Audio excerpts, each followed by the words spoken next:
High! দিনটা ছিল সরস্বতী পুজোর দিন। এই দিন আমরা সকাল, সকাল বেরিয়ে পড়েছিলাম পুষ্পাঞ্জলি দেওয়ার জন্য।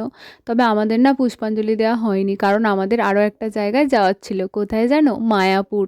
বেশ অনেক দিন ধরে আমরা খালি যাবো, যাবো, যাবো, যাবোই করছিলাম। কিন্তু যাওয়া আর হচ্ছিল না কোনো কারণে ক্যানসেল হয়ে যাচ্ছিল। তারপর ফাইনালি আমরা বেরিয়ে পড়েছি আর দেখো ট্রেনে উঠে কী খেলাম? ট্রেনে উঠে খেলাম হচ্ছে বাদাম দিয়ে এরকম কাঁচা লঙ্কা সিদ্ধ। এটা আমাদের ওইদিকে ট্রেনে কখনো খাইনি, এই দিকেই খেলাম। আমরা এসছিলাম দুপুরের কাটোয়া লোকালে, কারণ তার আগের আরেকটা ট্রেন আমাদের মিস হয়ে গেছিলো। তো যাই হোক, তারপর ট্রেনে করে আমরা নবদ্বীপে নামলাম। তারপর ওখান থেকে লঞ্চ ধরে চলে এলাম মায়াপুর। এখানে এসে হোটেলে চেক ইন করার পর তারপর আমরা এখন সন্ধ্যাবেলা বেরিয়ে পড়েছি মন্দিরে ঠাকুরের দর্শন করার জন্য। আর মন্দিরের একদম ১ নম্বর গেটের সামনেই এরকম অনেকেই তিলক পরা ছিলেন, তো আমরাও একটু তিলক পরে নিলাম। অনেক দিনের ইচ্ছা ছিল তিলক পরার। আর এই হচ্ছে চন্দ্রোদয় মন্দির। এখানে আমরা প্রথমে মোবাইল আর জুতো জমা রেখে দিয়েছিলাম। আর যেহেতু ভেতরে ভিডিও করা অ্যালাউ ছিল না, বাইরে থেকেই তোমাদেরকে দেখাচ্ছি।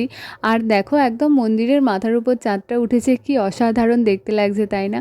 আর যেহেতু দিনটা ছিল বসন্ত পঞ্চমী, সেই দিন যে রাধা মাধবকে কি অসাধারণভাবে সাজিয়েছিল, সেটা তো মানে ভিডিও তো করা যায়নি, তাই আমি তোমাদেরকে বলে বোঝাতে পারবো না যে কী অপূর্ব লাগছিল।